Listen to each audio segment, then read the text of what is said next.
Bonjour à tous, bienvenue sur Adoption et Clichés, j'espère que vous allez bien. Si vous avez été adopté ou que vous ne l'avez pas été, mais que vous connaissez des gens qui l'ont été, ou que vous êtes tout simplement curieux, c'est-à-dire que vous êtes tombé sur cette chaîne par hasard et vous vous êtes rendu compte que vous aviez des clichés sur l'adoption et que vous estimez intéressant de pouvoir les déconstruire, eh bien sachez que vous êtes au bon endroit. Alors dans cette vidéo, comme on l'a dit dans la vidéo précédente, nous allons parler de la phénoménologie et de l'adoption. Voilà. Alors, qu'est-ce que la phénoménologie? Alors, la phénoménologie, en fait, c'est une discipline intellectuelle, académique, dont les études reposent sur un principe très simple d'apparence, qui est que la reconnaissance précède l'existence. C'est-à-dire que rien n'existe en soi, tout existe à partir du moment où on reconnaît les choses comme telles. Voilà, le principe de la phénoménologie, c'est « et ce qui est reconnu comme tel ».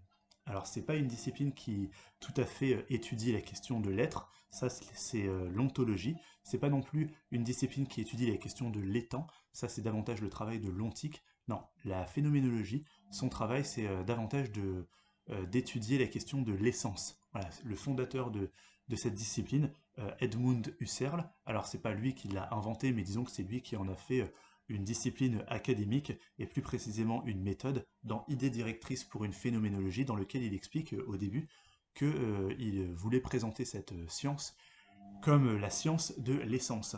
Et donc que fait cette science de l'essence? Elle étudie trois types d'êtres.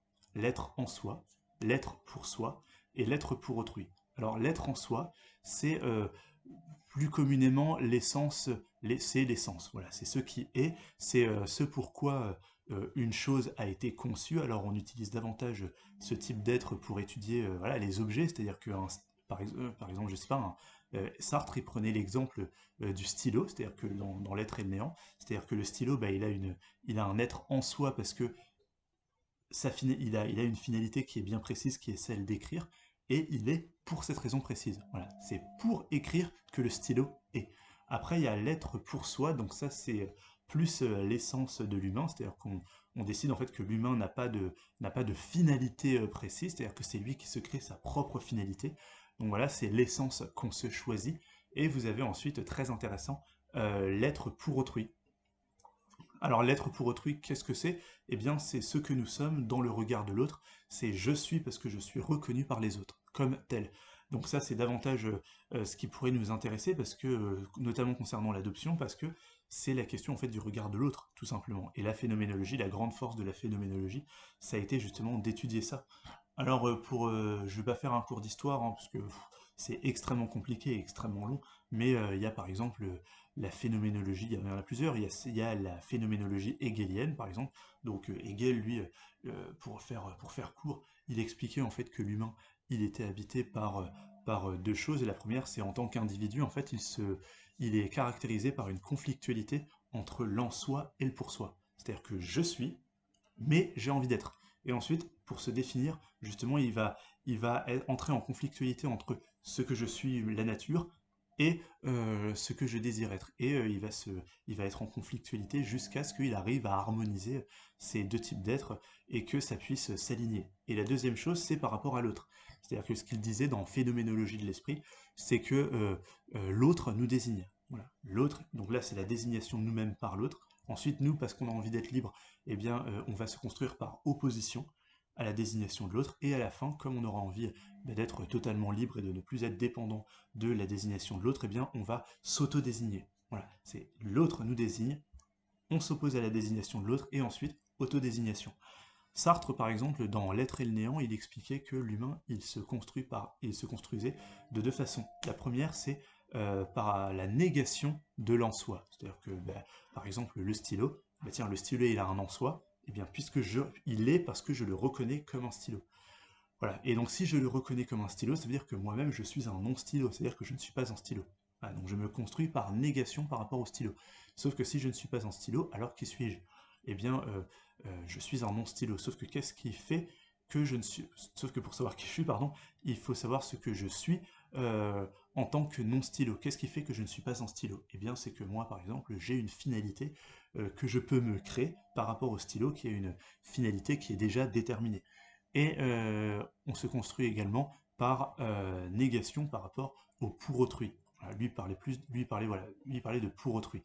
Et parce qu'en fait, l'autre, bah, on est ce que l'autre veut que nous soyons. C'est-à-dire que quand il disait, lui, il est surtout connu, par exemple, pour une phrase que vous connaissez peut-être, hein, c'est l'enfer, c'est les autres. Bah, ça vient de sa pièce de théâtre Huis clos, et ça résumait totalement son étude justement du regard de l'autre, du regard des autres qui nous définissent et qui même nous enferment. D'ailleurs, sa pièce de théâtre, ça se passe dans un appartement, on est enfermé et condamné par le regard de l'autre.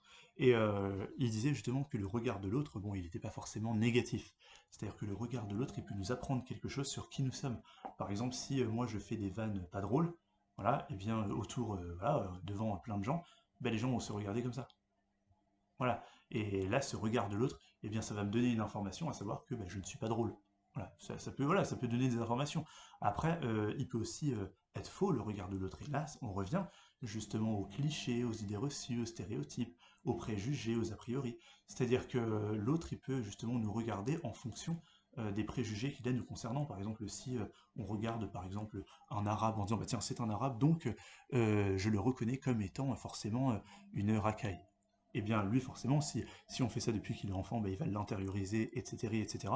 Et justement, on se construit également par négation par rapport au pour autrui, parce que bah, nous, on veut pas être construit par les autres, on veut se construire soi-même. Alors évidemment, les détracteurs justement de l'existentialisme, parce que c'était ça, sa philosophie dans l'être et le néant, c'était même dans son petit livre qui était une synthèse de l'être et le néant, il disait l'existentialisme est un humanisme, voilà, enfin dans son livre l'existentialisme est un humanisme, il disait justement que lui c'était l'existence précède l'essence, c'est-à-dire que c'est nous qui nous déterminons. Voilà. Alors il disait bien dans l'être et le néant, il n'était pas complètement naïf, il disait bien que on pouvait se construire à partir du moment où la conception qu'on se faisait de nous-mêmes, notre volonté de nous construire, puisse être en accord un minimum avec notre nature. Voilà. Et après, alors on va terminer quand même là-dessus, parce que bon, il y a plein de livres hein, sur la phénoménologie. Mais il y a juste une phrase, par exemple, de Merleau-Ponty dans Phénoménologie de la perception, que j'ai bien aimé, que j'ai même surligné, qui est que, en fait, ce qu'il disait, c'était que durant nos 25 premières années, on est construit par le regard de l'autre, et qu'il dit qu'en fait, on doit procéder euh, par tout un sevrage, voilà, pour justement accéder à l'autonomie totale. C'est-à-dire qu'on doit totalement réfléchir sur qui nous sommes. Ah bah tiens, pourquoi je suis comme ça? Peut-être que parce que j'ai été reconnu par les autres comme ceci, et donc peut-être que finalement ça correspond absolument pas à ce que je suis. Donc je vais faire tout un travail de remise en question pour finalement accéder à l'autonomie totale. Alors ça, le problème, c'est que c'est super, mais le problème, c'est que bon, tout le monde n'a pas le temps de se poser des questions sur mais si je suis comme si, est-ce que c'est pas à cause des autres? Et sachant que si les autres m'ont regardé comme ceci et que ça a fait ce que je suis, est-ce que les autres ont tort? Est-ce que les autres ont raison? Ça demande vraiment ça demande de lire des livres, ça demande également du temps pour la réflexion. Voilà, évidemment, ça se fait pas comme ça, c'est pas si simple. En tout cas, ça c'est un travail en tout cas qu'on pourrait également exercer concernant l'adoption. Nous, en tant qu'individu, voilà, non spécialiste, non professionnel, on n'a pas à faire tout ce travail-là. Mais par contre, on pourrait justement être, être confronté à ces personnes-là qui pourraient justement nous aider. Et pour l'adoption, comme je l'ai dit, on invite pour aider les adoptés qui vont mal que des psychologues. Alors la question c'est pourquoi on ne prend pas des phénoménologues? Pourquoi on prend que des psychologues?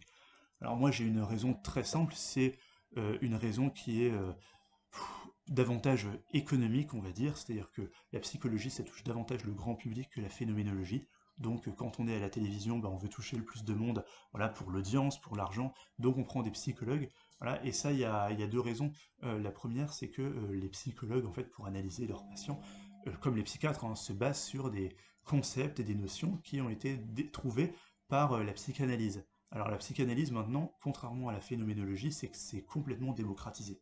C'est-à-dire que maintenant, voilà, tout le monde connaît des psychanalystes, la plupart des gens dans leur maison ont un livre de psychanalyse, déjà ne serait-ce que parce que ça nous permet, quand on a des enfants, eh bien de les comprendre. C'est que se passe-t-il les 3 premiers mois, les 3 premières années par exemple, que se passe-t-il pendant l'adolescence? On a besoin de la psychanalyse justement pour comprendre la psychologie de nos enfants. Donc déjà, ne serait-ce que pour ça, c'est extrêmement familier aux gens. Et puis donc ça, c'est plus pour la raison que bah, ça parle aux gens. Et en plus de ça, bon, pour une mauvaise, on va dire, raison, c'est que la psychologie, ça excite quelque chose qui est malheureusement très mauvais chez l'être humain, qui est le voyeurisme. Voilà, le voyeurisme, qu'est-ce que c'est? Alors déjà, on va déjà commencer par définir la curiosité. La curiosité, c'est s'intéresser à quelque chose dans le but d'apprendre. Alors que le voyeurisme, c'est pas ça du tout. Le voyeurisme, c'est s'intéresser à quelque chose, non pas pour apprendre quelque chose, mais parce qu'on a envie que les choses se passent mal. Voilà, c'est comme par exemple quand on regarde ce qui se passe chez le voisin, on regarde juste parce qu'en fait on a envie qu'il y ait un divorce. Voilà, parce qu'on veut que ça se passe mal, parce que ça nous excite. Ou alors, ça c'est plus, bon ça c'est évidemment, ça c'est plus les gens vraiment qui ont des problèmes. Après, pour plus prendre du voyeurisme ordinaire, c'est les gens qui regardent la presse People. On regarde la presse People pas pour savoir si Jennifer Lopez, ça se passe bien dans sa vie, non, c'est juste pour savoir si elle est en train de divorcer avec Ben Affleck, voilà, ça excite les gens. Donc on est tous un petit peu, on est tous un peu voyeuristes parce que des fois on s'ennuie dans notre petite vie et que ça nous fait du bien, ou alors des fois parce qu'on est mal et ça nous fait du bien d'avoir de l'action, voilà, ou de savoir que les gens sont plus malheureux que nous. Donc voilà, ça la psychologie, ça excite ce voyeurisme-là parce que les gens se disent oh vous avez vu les adoptés, oh ils ont vraiment des problèmes, hein. Oh vous avez vu, oh là là, oh, qu'est-ce qu'on a de la chance nous d'être nous-mêmes. Alors que la phénoménologie, c'est toujours une discipline encore, on va dire, élitaire et élitiste, et voilà, parce que ça appartient justement à une élite. C'est-à-dire que quand vous ouvrez un livre de phénoménologie, si vous n'êtes pas préparé, vous fermez au bout de 2 pages. Parce que vraiment, c'est long, c'est 700 pages, c'est écrit comme ça, euh, c'est un vocabulaire ultra compliqué, c'est-à-dire que moi, par exemple, je vous l'avoue, hein, je suis habitué à lire, j'adore lire, mais les 100 premières pages, je comprends rien. Et c'est après, effectivement, que je me dis, ah oui, effectivement, là, on tombe sur une pépite, et on se dit, ah tiens, finalement, j'ai compris un peu où il voulait en venir, c'est bon, mais on est obligé de faire les 100 premières pages pour ça. Et évidemment, à la télévision, les gens qui connaissent pas, c'est barbant, et bah, du coup, c'est pas vendeur. Alors, en quoi on pourrait appliquer la phénoménologie à l'adoption? Bah, parce que la question de la reconnaissance qui précède l'existence, ça, c'est pas que pour les adopter, en fait, ça concerne tout ce qui est existence sociale. On existe socialement parce qu'on est reconnu par les autres. Et là, il y a 2 types d'existence sociale pour les adopter quand on parle de la famille. Il y a l'existence sociale dans la famille et l'existence sociale dans la société. Donc, par exemple, pour la famille, bon, bah, ça concerne vraiment tous les adoptés, quelle que soit leur couleur, leur lieu de naissance, etc., etc. Est-ce que vous êtes vraiment reconnu comme une personne de la famille? C'est pas si simple que ça, parce que ne pas être reconnu comme une personne de la famille, c'est pas forcément oh lui il fait pas partie de la famille, je lui dis pas bonjour, on l'écarte. Non, c'est pas ça. Ça peut juste être des fois, par exemple, je sais pas, par exemple, ça peut être quel exemple on pourrait prendre? Euh, Ça peut, par exemple, voilà, un exemple très courant qui est que quand vous êtes adopté, eh bien, on vous dit pas que vous ressemblez à vos parents. Parce que, voilà, peut-être que c'est vrai, voilà, y a pas de souci, mais on vous dit pas que vous ressemblez à vos parents. Donc ça fait que quand, par exemple, vous êtes vous avez les réunions de famille, par exemple, et que on dit à votre cousin, oh là là, mais qu'est-ce que tu ressembles à ton père? Oh mais qu'est-ce que tu ressembles à ta tante? Oh là là, mais qu'est-ce que vous ressemblez? Et on dit ça à ton cousin, à ta cousine, mais à toi on te le dit jamais. Donc en fait, ça, même si on te le dit jamais, même si on te fait la bise comme tout le monde, même si on te parle comme tout le monde, qu'on veut le meilleur pour ta vie comme pour tous tes cousins, et bien ça fait que bah, finalement vous intégrez l'information et là vous vous dites, mais en fait moi, à qui je ressemble? Voilà, vous n'êtes pas reconnu comme une personne qui, bah, enfin, qui ressemble aux gens de la famille. Donc ça veut dire que finalement, ah voilà, ça me renvoie encore une fois que je suis pas tout à fait de cette famille-là. Et là, ça fait que bah, il y a des adoptés qui disent ouais, mais j'ai besoin de savoir en fait à qui je ressemble. Voilà, que ce soit mes parents biologiques ou les gens de mon pays de naissance. Moi, par exemple, je me suis jamais vraiment, ça m'a jamais perturbé cette question-là parce que moi, les gens ont été, on va dire, très précautionneux. Je pense que ça a été pour ça. C'est-à-dire qu'ils ont toujours dit ah oui, toi, t'as le front de ta mère, ou alors que t'as le même caractère que ton père, t'as le même caractère que ton oncle, ou même que ton grand-père, etc., etc. Donc on m'a jamais renvoyé, ou alors ça peut juste, des fois, pour la phénoménologie, voilà, c'est l'étude des phénomènes, bah, les phénomènes qui nous entourent, encore une fois, peuvent nous renvoyer au fait qu'on a été adopté. C'est-à-dire que par exemple, moi, quand je signe des papiers, voilà, quand je remplis des papiers, et bien même administrativement, ça me renvoie en fait que j'ai été adopté parce que, bon, prénom, nom de famille, enfin nom, prénom, date de naissance et là lieu de naissance. Bon, ben, des fois, pour moi, c'est tellement, enfin, c'est tellement Montlouis-sur-Loire qui m'a, voilà, qui m'a construit, dans lequel je me suis reconnu, que en fait, moi des fois je fais même des lapsus et je dis je suis né à Montluy-sur-Loire, c'est pas du déni, c'est juste que bah, pour moi c'est, enfin, voilà, c'est complètement, c'est devenu complètement naturel. Mais là, quand tu rédiges des papiers, là tu dis ah oui, effectivement, je suis né en Éthiopie, et là du coup ah oui, effectivement, bah, là du coup ça te renvoie le fait que bah, t'es né à l'Éthiopie, t'es né en Éthiopie, donc si t'es là, c'est parce que en fait, bah, t'as été adopté, et encore une fois, ça te renvoie. Et pour la société, là on va plus parler par exemple des personnes non blanches, c'est-à-dire que quand on regarde par exemple la télévision et qu'on voit des adoptés qui veulent retrouver leurs origines, on voit toujours des noms blancs. Ça, personne ne se pose la question. C'est toujours des noirs, des asiatiques et des latinos, mais où c'est bien marqué. Bah, pourquoi? Parce qu'en fait, c'est très simple. Parce que quand tu es non blanc, bah, en fait, on te renvoie systématiquement au fait que tu viens d'ailleurs, soit par des questions, soit par des affirmations, soit par les gens qui te disent chez toi. Ah oui, mais chez toi, c'est là-bas.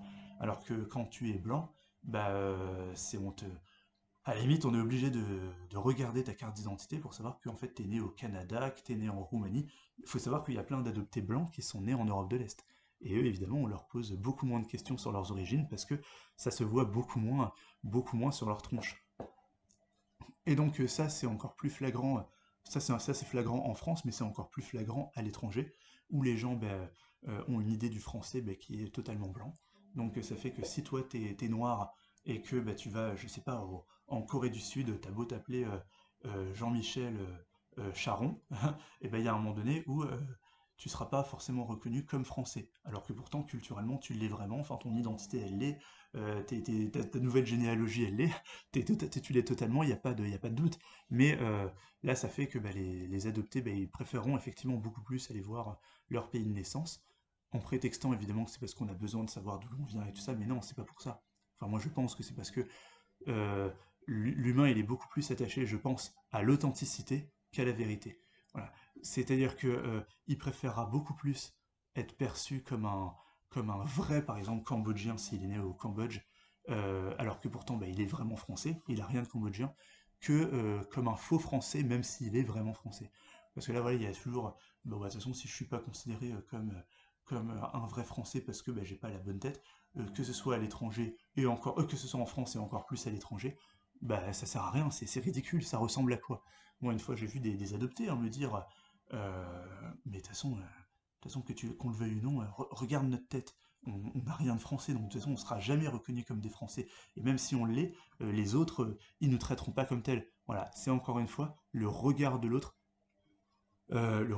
nous concernant, voilà, on nous regarde en tant que tel, on nous reconnaît en tant que tel. Et ça, moi je trouve en fait que c'est fondamental, mais fondamental de le savoir, d'arrêter toujours d'être dans la psychologie, d'arrêter toujours d'être dans la psychanalyse ou dans la psychiatrie, et beaucoup plus être dans la phénoménologie. Alors après, pour réagir à ce que nous disent les gens, justement, il faut deux choses. Il faut des connaissances en psychanalyse, effectivement, pour comprendre l'autre. Bon bah tiens, finalement, l'autre, pourquoi il m'emmerde à ce point sur l'adoption en me posant des questions et ça. Et là, il faut avoir, bah tiens, peut-être qu'il fait de la projection, c'est-à-dire qu'en fait, il se voit à travers moi, parce que peut-être que, je sais pas, il a eu, je sais pas, une mère abandonnique, et en fait, je lui renvoie, moi, vu que j'ai été abandonné par ma génitrice, je lui renvoie à ce qu'il est. Ou alors, je sais pas, l'introjection. Ah tiens, l'introjection, en fait, il veut m'imposer ce qu'il est. Voilà. Et là, en fait, ça permet justement de se dire, bah non, l'autre me dit que j'ai un problème ou l'autre me pose des questions. Non, je n'ai pas de problème, c'est lui qui en a. Il n'y a pas de jugement à avoir, mais en tout cas, c'est lui qui en a. Et aussi, donc là c'est pour comprendre l'autre, mais aussi pour se comprendre soi, il faut faire de la phénoménologie. C'est-à-dire que, bah tiens, finalement, si je suis ça, est-ce que c'est vraiment parce que je suis ça ou est-ce que c'est parce que on m'a regardé comme quelqu'un qui devait être ça? Si je me pose des questions, est-ce que c'est parce que vraiment je me pose des questions et qu'elles viennent de mon fort intérieur? Ou est-ce que c'est parce que les autres me posent des questions? Moi, par exemple, j'ai fini par me poser des questions justement sur le fait que bah, finalement, pourquoi finalement j'ai jamais vraiment été attiré par le fait d'aller en Éthiopie parce que c'est mon pays de naissance. Moi, j'ai toujours dit, je veux voyager partout dans le monde. Donc, après tout, l'Éthiopie fait partie du monde, donc y aller, mais volontiers. J'ai regardé des photos, des documentaires, c'est fantastique. Voilà, mais pourquoi j'ai jamais été attaché à ce pays-là en tant que pays de naissance? Eh bien, moi, je pense par exemple que c'est parce que, encore une fois, phénoménologie, c'est parce que justement, moi, quand les gens ne savent pas que je suis né en Éthiopie, bah, ils me disent pas tu devrais y retourner, mais moi, les gens m'ont toujours traité, quand ils ne le savaient pas, comme un Antillais ou comme un Réunionnais. Donc en fait, si on m'a renvoyé à une identité, c'était jamais à l'identité éthiopienne et africaine, c'est à l'identité antillaise ou réunionnaise. C'est-à-dire qu'en fait, on m'a toujours vu comme un français noir, en fait, comme vraiment un type qui était de français depuis des siècles. Donc comme les gens ne m'ont jamais particulièrement embêté avec ça, et ben peut-être qu'effectivement ça explique le fait que ben, je n'ai jamais été travaillé à ce point par l'Afrique, par mon lieu de naissance. Alors que par exemple, quand vous êtes quelqu'un de vraiment noir, vraiment typiquement africain, et que vous avez été adopté, bah évidemment, vous êtes beaucoup plus renvoyé à ça. Voilà. Ou alors moi, on m'a renvoyé au fait que ah oui, mais toi, t'es métisse, alors qu'en fait, pas du tout.